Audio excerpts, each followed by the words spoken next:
fattore intende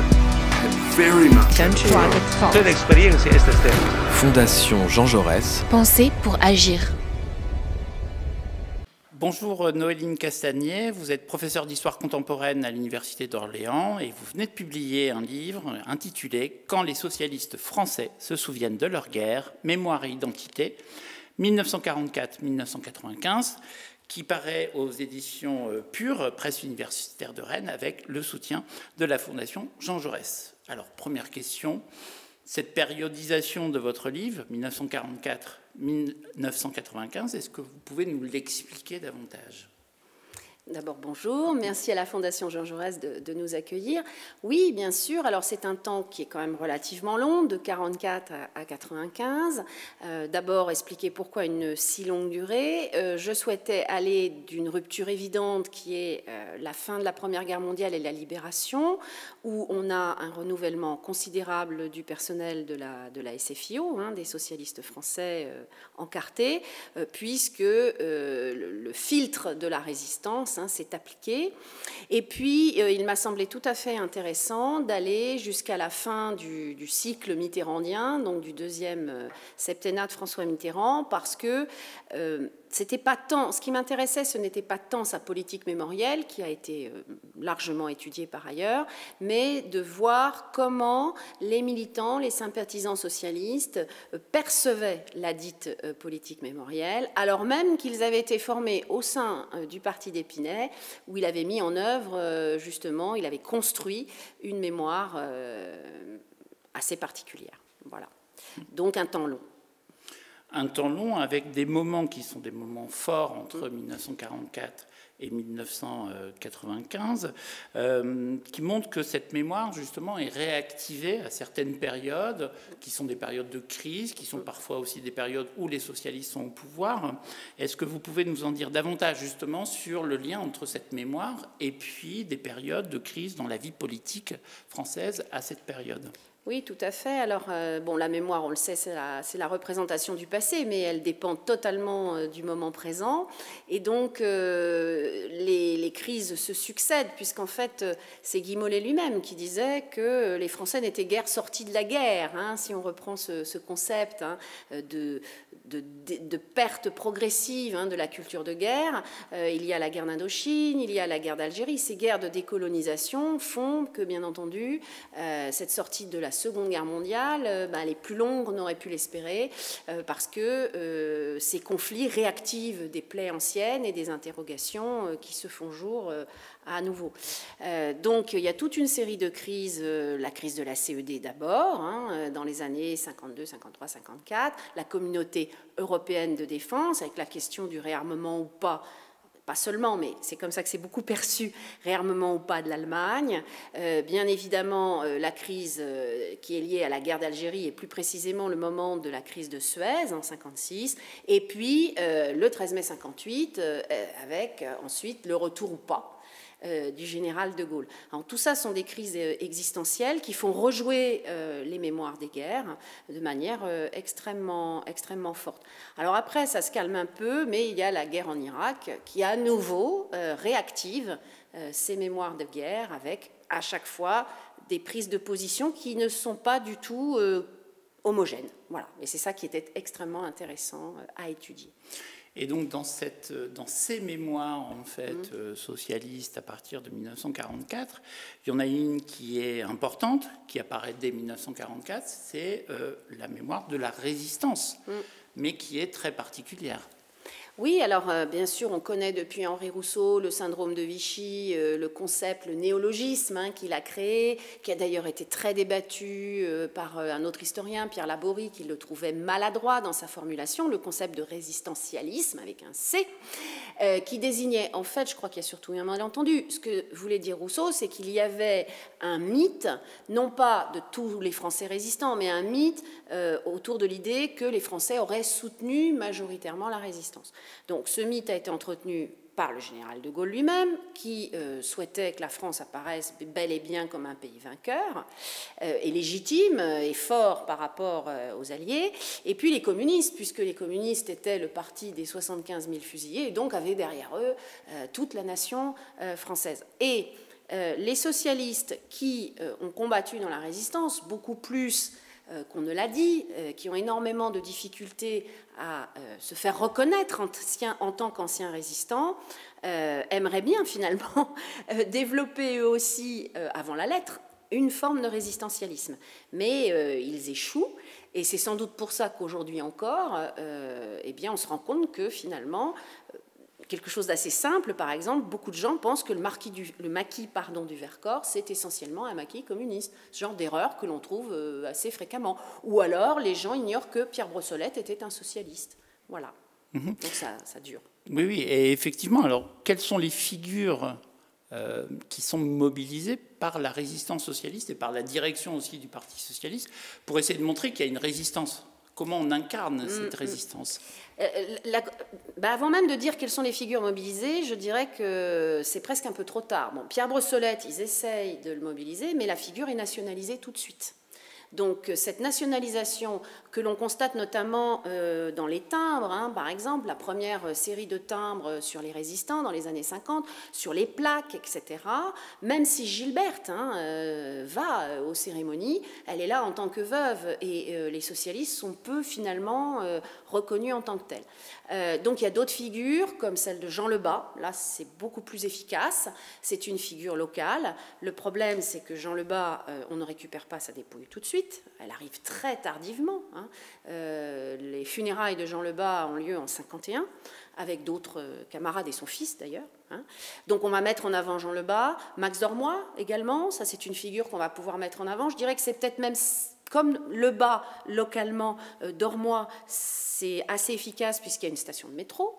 Parce que c'est ça, réussir à mettre en avant une mémoire, c'est une mémoire scripturaire, une mémoire par des noms de rues, de places, des monuments, enfin voilà, il faut... Et donc, dans moi, c'est pas mal, mais voilà, ça va rester quand même à chaque fois des choses relativement locales, et la difficulté du parti, c'est qu'ils n'ont jamais réussi à faire finalement un tombeau pour tous les résistants socialistes.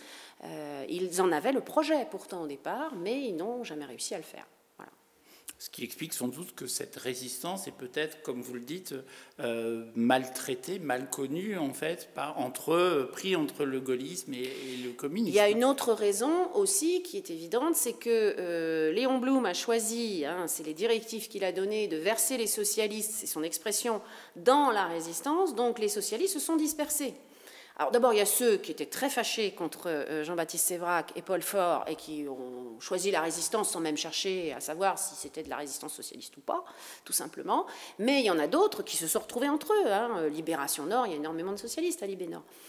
Et puis il y a le CAS, le Comité d'action socialiste avec Daniel Maillard. Mais il n'empêche qu'au final, si on cartographie ces socialistes résistants ou résistants socialistes, ils sont extrêmement dispersés, et à la différence évidemment des communistes, qui sont immédiatement identifiables. Donc là encore, ça complique l'écriture d'un discours en hommage à la résistance socialiste. Et puis, il est vrai aussi, c'est ce que j'ai essayé de montrer dans mon livre, les fédérations, ma foi, s'en préoccupent assez peu. C'est-à-dire que localement, elles vont rendre hommage à tel ou tel héros tombé, martyr tombé, mais elles ne font pas remonter les informations à la direction du parti.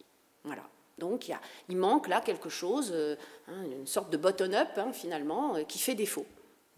C'est ce que vous montrez justement dans votre livre. Certaines fédérations, localement, investissent ce champ-là, montrent des figures. Totalement, oui. Mais ça ne remonte pas au niveau de la direction. Et quand la direction confie, par exemple, à Roger Quillot son livre, que tout le monde connaît, sur la SFIO, au départ, il aurait dû y avoir un vaste chapitre sur la Seconde Guerre mondiale. Et le vaste chapitre ne peut pas être écrit, parce qu'il n'a pas ce qu'il faut. Là, il y a les archives, on voit les courriers qu'il écrit. Et on lui répond, plus tard, demain, j'ai pas le temps, je n'ai plus les archives. Et Roger Quillot est bien en peine d'écrire cela. Donc Daniel Maillard va écrire un livre sur les socialistes en résistance, mais qui vient dans les années 60, et puis qui est plus une sorte de tombeau quelque part, d'hommage. Je ne veux pas dire par là que ce n'est pas fondé sur des sources, mais ce n'est pas l'espèce de monument éditorial que l'on aurait pu espérer et que les communistes, eux, ont su faire. Est-ce que ça s'explique aussi par, vous avez commencé à l'évoquer, le rôle de Paul Fort et des partisans de Paul Fort durant cette Seconde Guerre mondiale et surtout après la libération. Alors, il y a effectivement, à mon avis, il y a deux éléments. Donc, le secrétaire général Paul Fort a accepté, il n'était pas à Vichy, quoi qu'on ait pu en dire, il faudrait quand même être clair là-dessus, on lit ça, mais non, il n'y était pas, bien qu'il ait toujours dit par la suite qu'il aurait voté oui, qu'il se solidarisait de ceux qui avaient voté oui. Donc ça, c'est une chose. Jean-Baptiste Séverac, le secrétaire général adjoint, dont on a retrouvé les carnets, j'ai pu travailler là-dessus, a une position beaucoup plus lucide sur le nazisme, mais pour autant, c'est un monsieur âgé, c'est un intellectuel, et il choisit de s'enfermer dans sa bibliothèque, et donc il ne fait rien. Donc le parti est mort, en fait, il ne se passe plus rien. Le fait que Paul Fort ait accepté d'aller au Conseil national, que d'autres figures respecté, comme Louis Lévéder, est accepté également, donc d'être vichiste, de soutenir Vichy, jette l'opprobre sur le parti. Et tous ceux qui ont voté oui, et évidemment ils sont majoritaires, il y a 36 noms, mais les autres ont voté oui, c'est une sorte de tâche indélébile, et peut-être que l'erreur stratégique de Daniel Manière, Robert Verdier et les autres, ça a été à la Libération de mettre l'accent sur l'épuration, bon, fort bien, mais de battre la coulpe sans cesse, de pratiquer une mémoire contrite qui mettait toujours l'accent sur les traîtres ou ceux qui s'étaient trompés ou ceux qui avaient failli, et ils y ont mis finalement plus d'énergie qu'ils n'ont mis d'énergie à écrire ce monument dont je parlais, ou ce livre qui aurait pu être écrit sur la résistance des socialistes.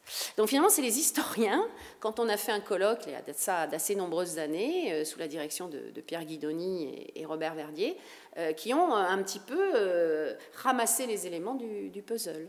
Voilà. Alors, pardon, excusez-moi, il y avait un deuxième volet, c'est la contre-mémoire paul-foriste. Bon, elle n'est pas si... comment dire, elle n'a pas un rôle si efficient que ça, mais quand même, Paul Fort et ses amis rejoignent tous ces gens qui parlent de résistentialisme avec un T, qui dénoncent une 4e République où les résistants ont pris tous les pouvoirs, quitte à commettre des crimes. Et cette contre-mémoire, dans certains endroits comme la Saône-et-Loire, par exemple, pose des difficultés. Les paul-foristes font partie de la RGR, le Rassemblement des gauches républicaines. Bon, c'est une sorte de... J'ai appelé ça une épine dans le pied, mais c'est un peu ça, cette espèce de petit aiguillon là qui fait qu'on n'arrive pas à passer. Et dans l'histoire du socialisme et l'histoire de la France, il y a la figure également de Guy Mollet, qui arrive du coup au pouvoir à un moment particulier. Lui-même est résistant, et est-ce qu'il y a, quels sont les liens entre son expérience de résistant et puis aussi son expérience d'homme d'État, de chef d'État? Alors, je pense que vous pensez aux crises CED, Tout à fait, etc. oui. Oui. Alors là, c'est autre chose, c'est-à-dire que Mollet était pacifiste dans sa jeunesse. On est encore sur de la mémoire contrite, c'est pas le remords du pouvoir, c'est le remords de la mémoire, pour paraphraser Alain Bergogneau et Gérard Grimberg. Donc, Mollet a été très pacifiste et il a été munichois. Son maître était Ludovic Zoretti, lequel Ludovic Zoretti, après la Seconde Guerre mondiale, n'est plus fréquentable. Il est dans un camp, voilà, on ne peut plus fréquenter Zoretti ni s'en réclamer. Et Guy Mollet a longtemps essayé finalement d'oublier ce passé pacifiste, alors que somme toute il a été résistant. Et il est obsédé notamment par Munich, et il est l'un de ceux qui est en proie au syndrome de Munich au moment de l'affaire de Suez, puisqu'il voit, il le dit très explicitement, il voit en Nasser un nouvel Hitler. Donc, ce qu'on a laissé faire avec Hitler, on ne va pas recommencer avec Nasser. Et ce syndrome de Munich, chez lui, c'est ce qu'on pourrait appeler une sorte de passé éruptif. On sait ce qui s'est passé autrefois, même cause, mêmes effets, donc on lit le présent à la lumière du passé. Voilà. Donc ça, c'est assez évident. D'autres sont atteints du même symptôme, mais c'est vrai que Mollet, c'est évident. Et pour construire votre ouvrage, est-ce que vous pouvez nous indiquer quelles sont les sources que vous avez mobilisées et comment justement étudier cette matière un peu compliquée de la mémoire et de l'identité aussi, puisque c'est aussi présent dans le sous-titre. Est-ce que vous pouvez nous expliquer comment vous avez procédé? Alors, les historiens de la mémoire, donc depuis le travail pionnier de Henri Rousseau en 87, l'on sait que l'on peut utiliser, par exemple, tout ce qui est mémoire écrit, hein, bien évidemment.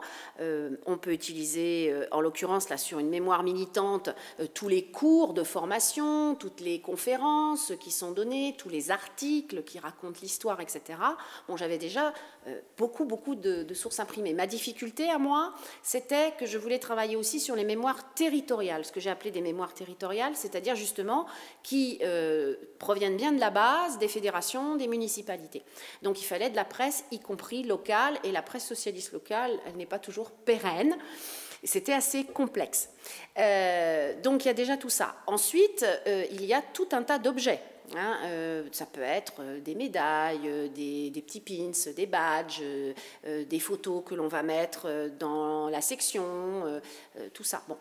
Dans les municipalités socialistes ont participé, comme toutes les municipalités, elles ont eu une mémoire scripturaire et une mémoire de pierre. Donc les monuments, les places, les rues, quelle rue choisit-on, quelle rue ne choisit-on pas, qu'est-ce qu'on baptise, qu'est-ce qu'on débaptise. Tout ça, c'est un travail assez complexe à faire.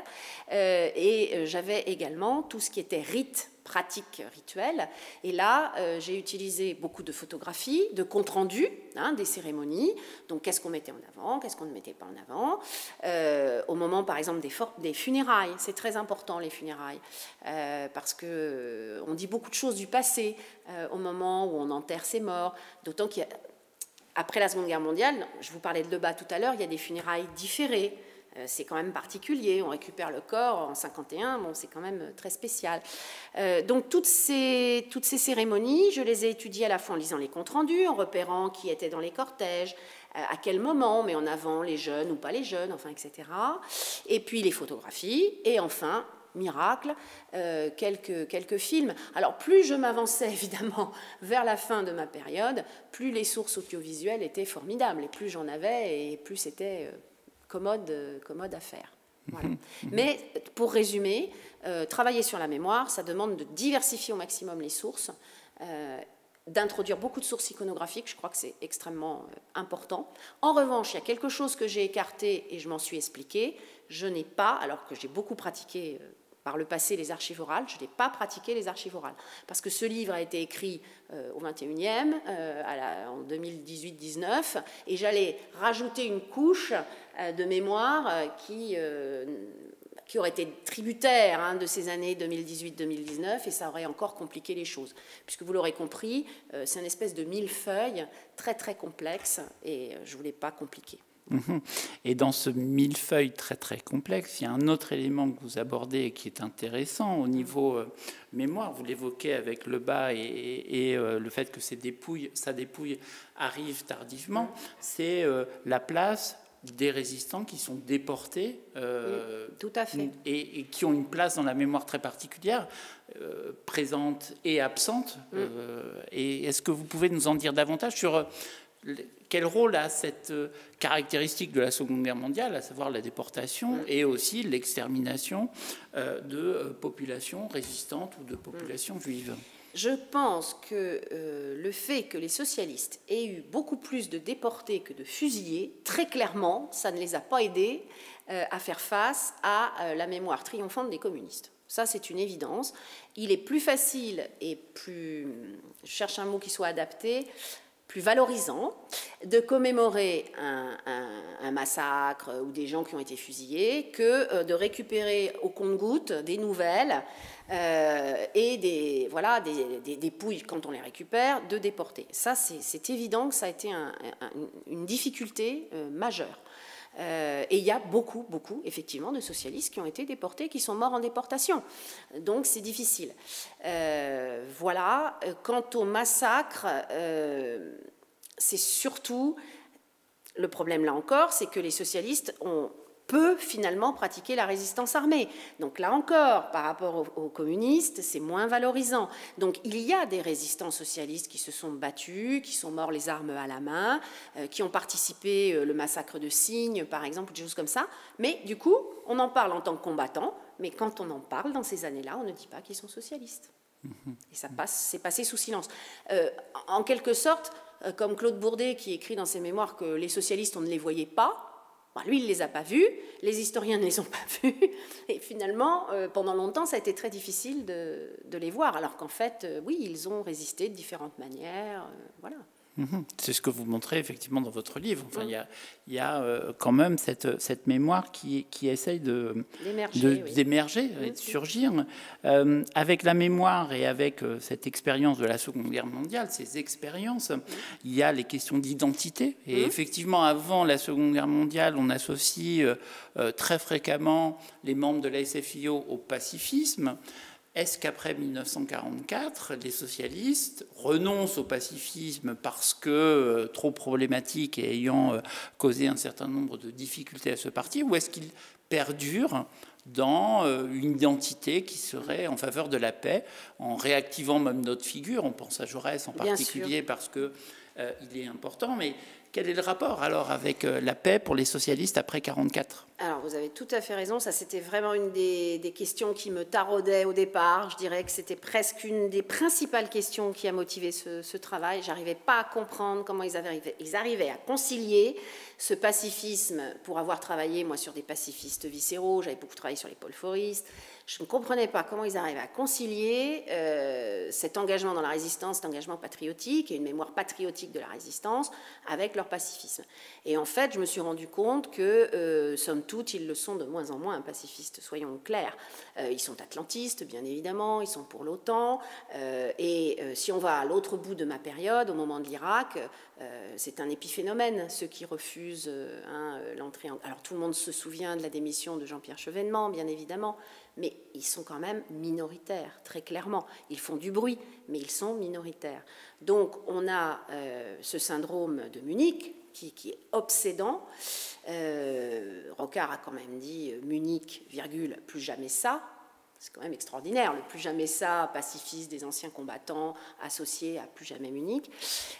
Voilà. Et donc, vous parlez de Jaurès, et je pense que Jaurès, effectivement, c'est un petit peu cathartique, ou peut-être plus que cathartique, non, pardon, c'est incantatoire. C'est-à-dire qu'on glorifie d'autant plus le Jaurès pacifiste que finalement, on l'est de moins en moins. Alors, en même temps, il ne faut quand même pas exagérer. Hein. Ce sont des gens qui réfléchissent beaucoup, qui travaillent beaucoup à l'Assemblée nationale, qui réfléchissent à l'armée, qui réfléchissent au service militaire, qui se posent des vraies questions. Hein. Ce n'est pas simplement du discours comme ça. Mais ils sont très présents dans ces commissions, par exemple, parlementaires. Mais c'est vrai que le Jaurès pacifiste, on ne voit pas très bien l'adéquation entre le propos, les rites, les commémorations, etc.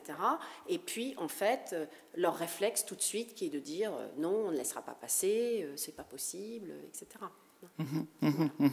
On abordera peut-être quand tout à l'heure la question aussi du mélange entre l'expérience de la Seconde Guerre mondiale et aussi de la Première Guerre mondiale. À la fin de la période, on voit que ces éléments sont parfois un peu mélangés. Mais avant ça, vous avez évoqué le livre donc, de Roger Quillot, vous avez évoqué le travail de Daniel Meyer.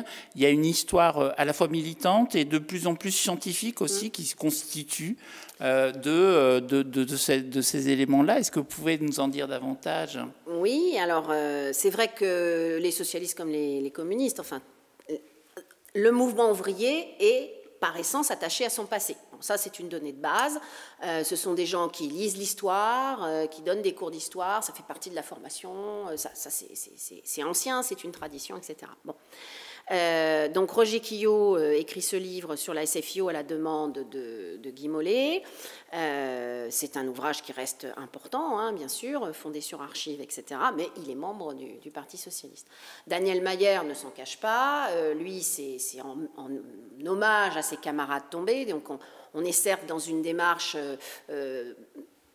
qui n'est pas purement partisane, mais il n'empêche que ça reste quand même encore un militant qui écrit en souvenir de ses camarades. Ensuite, on a l'histoire de la résistance d'Henri Noguer, mais Henri Noguer est également un résistant, également un socialiste, ce qui fait que j'ai été obligée de distinguer les socialistes historiens des historiens socialistes, mais ce que j'ai essayé de montrer dans mon livre, c'est qu'en fait, on avait méconnu le nombre d'historiens socialistes qui avaient œuvré à cette histoire.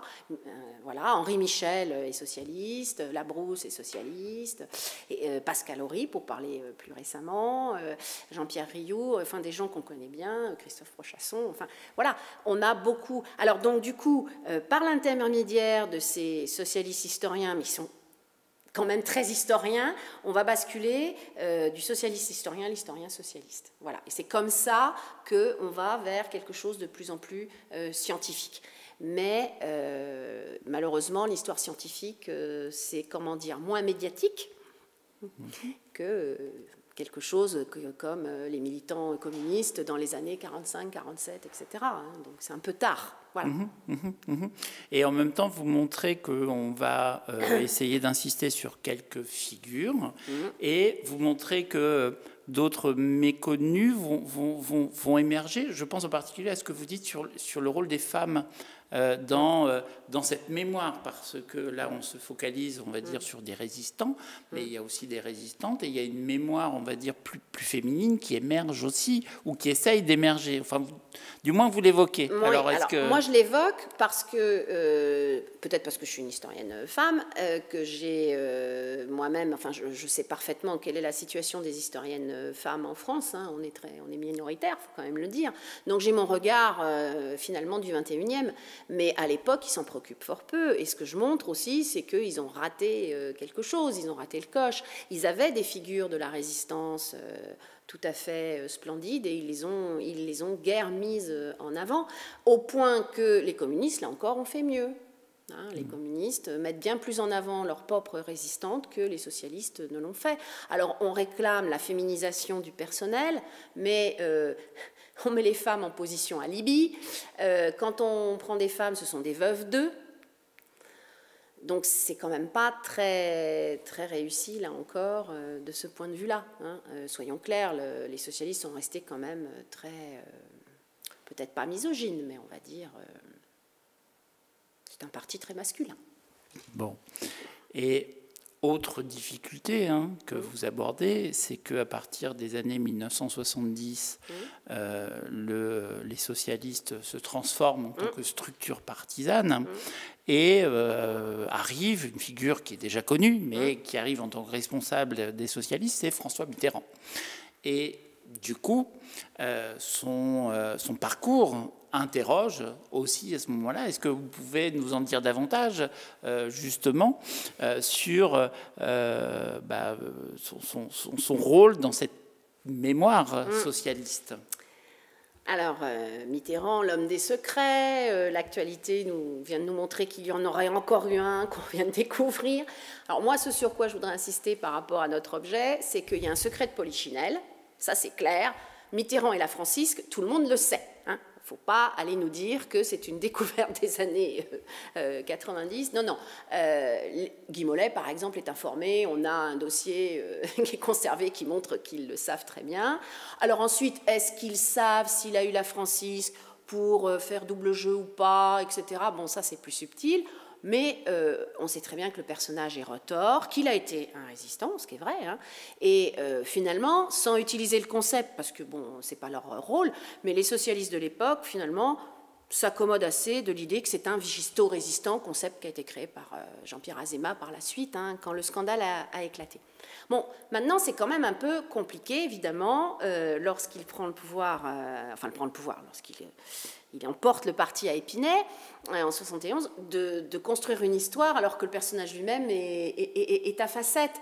Mais ma foi, ça se fait assez bien. Et alors, ce qui est intéressant, c'est qu'il découvre le concept de mémoire collective. Moi, je m'y attendais pas du tout, parce que pour moi, c'est un concept d'historien. Et je l'ai trouvé dans les cahiers de formation de cette époque.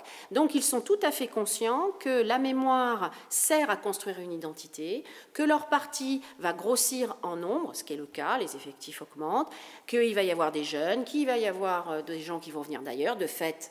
Aux assises, il y a des chrétiens de gauche qui vont arriver. Et donc, il faut impérativement écrire une histoire bien claire, bien propre, une histoire commune pour tous.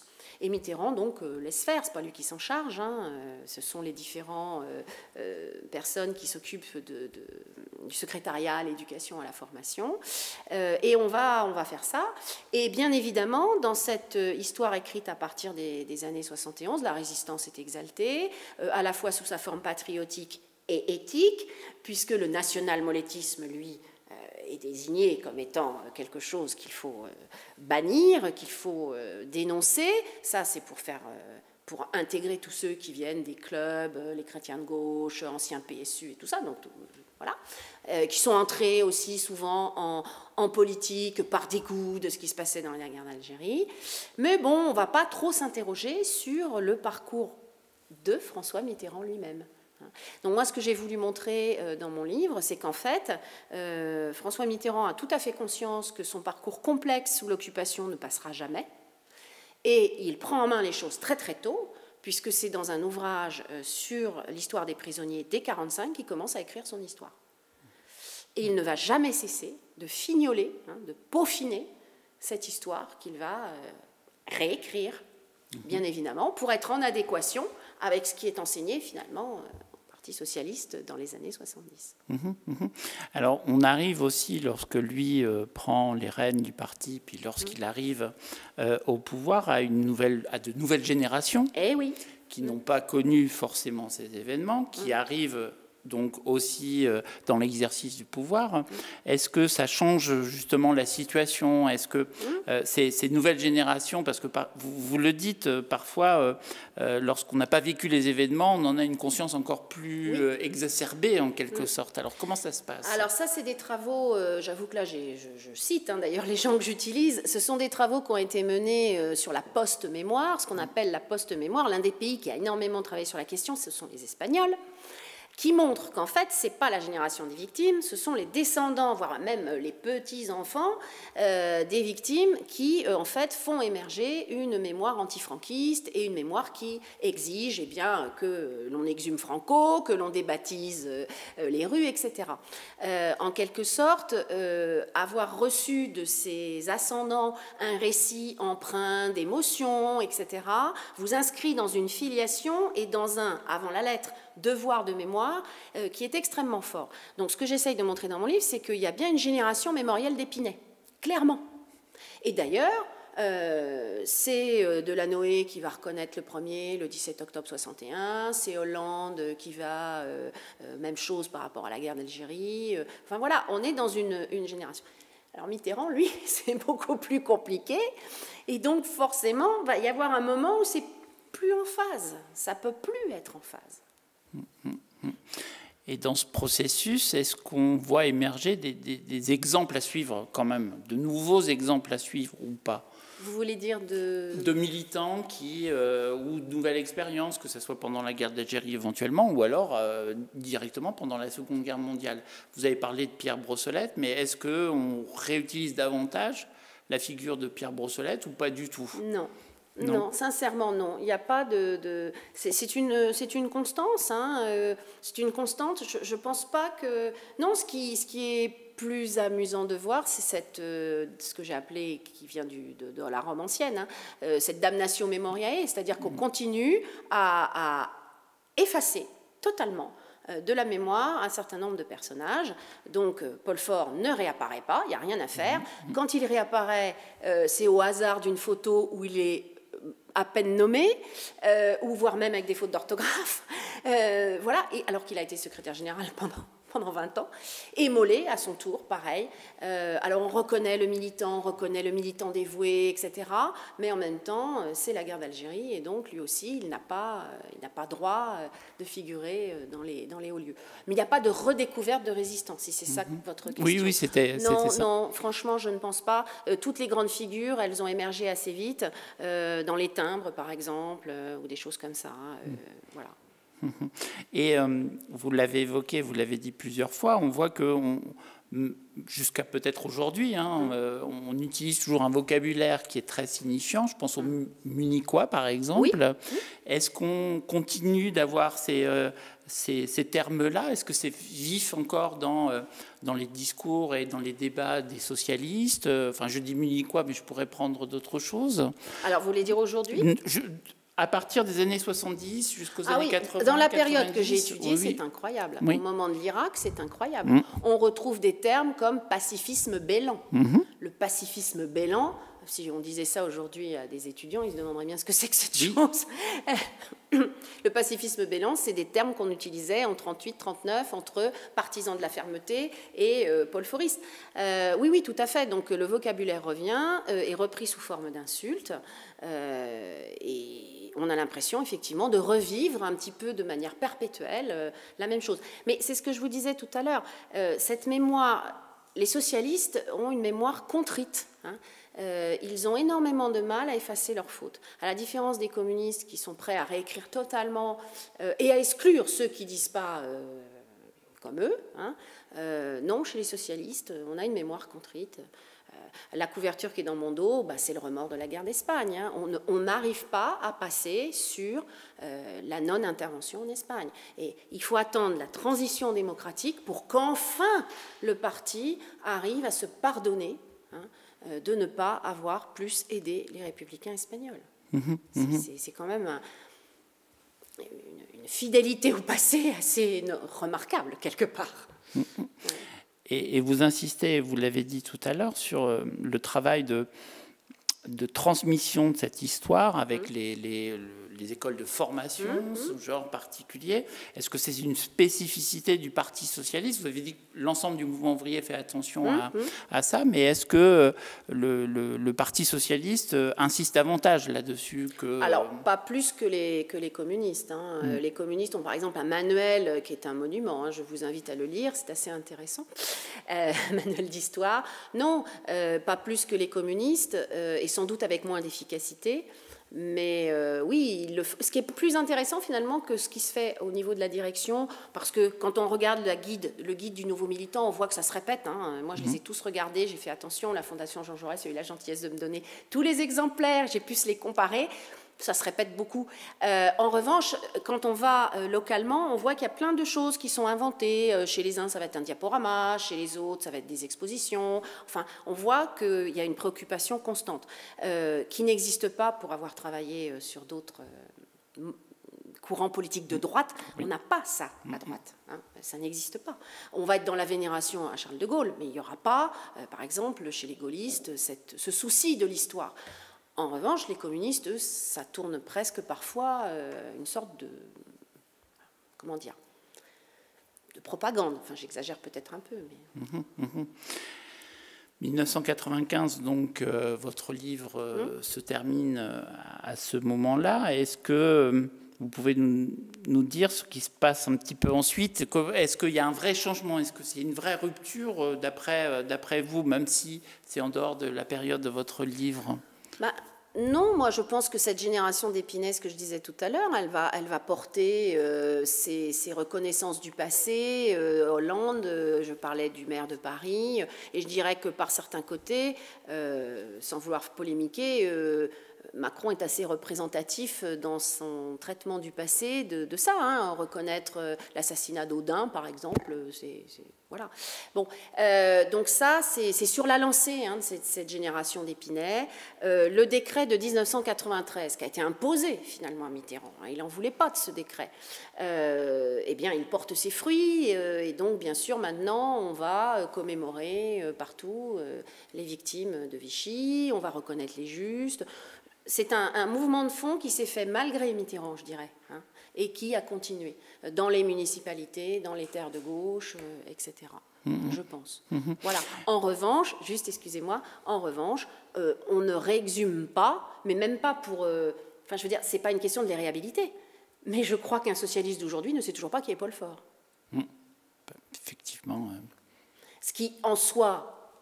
Mais ce qui, pour une historienne, est choquant, parce que Paul Faure, c'est quand même le secrétaire général du parti, qui a reconstruit le parti et qui a dirigé le parti pendant 20 ans. Donc, pour un historien ou une historienne, c'est gênant. Il y a des trous de mémoire, voilà. Et les trous de mémoire persistent. Et si je ne m'abuse, il n'y a pas forcément de biographie sur Paul Faure. Non. Ça veut dire que les historiens n'ont pas trop envie non plus de s'y coltiner, vous avez raison. Oui. Non, mais ça montre bien les liens qu'il peut y avoir entre, on va dire, une mémoire portée par les socialistes et puis aussi la volonté de travailler des historiens. Je le disais tout à l'heure, est-ce qu'on n'assiste pas au bout d'un moment, avec encore une autre nouvelle génération, une confusion entre toutes les guerres, justement, et peut-être une autre guerre qu'on qu'on minorait à un moment donné, mais c'est la Première Guerre mondiale. On a l'impression que c'est de plus en plus présent aussi dans les mémoires. Alors, la Première Guerre mondiale, chez les socialistes, elle a toujours, vraiment, c'est un bruit de fond. Hein. Il y a longtemps, j'avais fait un travail où j'avais étudié tous les candidats socialistes aux législatives de la 4e, et j'avais été stupéfaite de découvrir que dans leur profession de foi, alors qu'ils étaient tous d'authentiques résistants, hein, dans la 4e, ils ne parlaient pas de la Seconde Guerre mondiale, mais ils parlaient de la Première, et qu'avec leur profession de foi, vous savez, leur petit portrait, on cartographiait les grandes batailles, Verdun, la Somme, etc. Enfin, on avait tous les grands moments de la Première Guerre mondiale, alors que la Seconde, bof, on n'en parlait pas trop. Donc, il y a eu le fameux mouvement du centenaire, bien sûr, on en parle tous, mais je pense que chez les socialistes, la Grande Guerre est toujours là. C'est vraiment quelque chose de structurant, et là, pour le coup, qui est au sein de leur identité. Alors, ils ont maintenant, ce syndrome de Munich, cette mémoire patriotique de la Seconde Guerre mondiale, c'est vrai qu'elle est très, très forte. Mais la Grande Guerre reste la boucherie absolue dont on ne veut pas. Ça, je pense quand même que ça reste quelque chose d'important.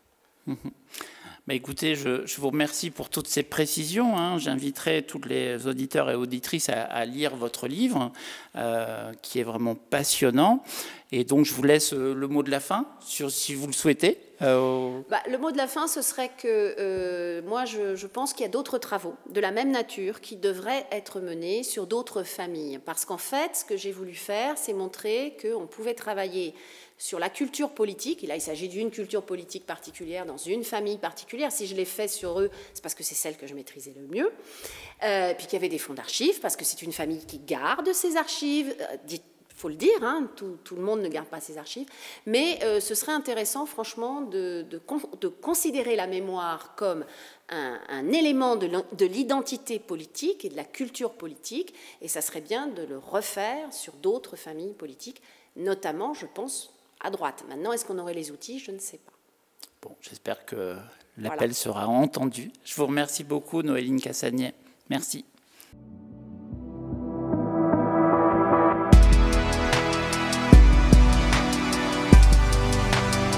Fondation Jean Jaurès.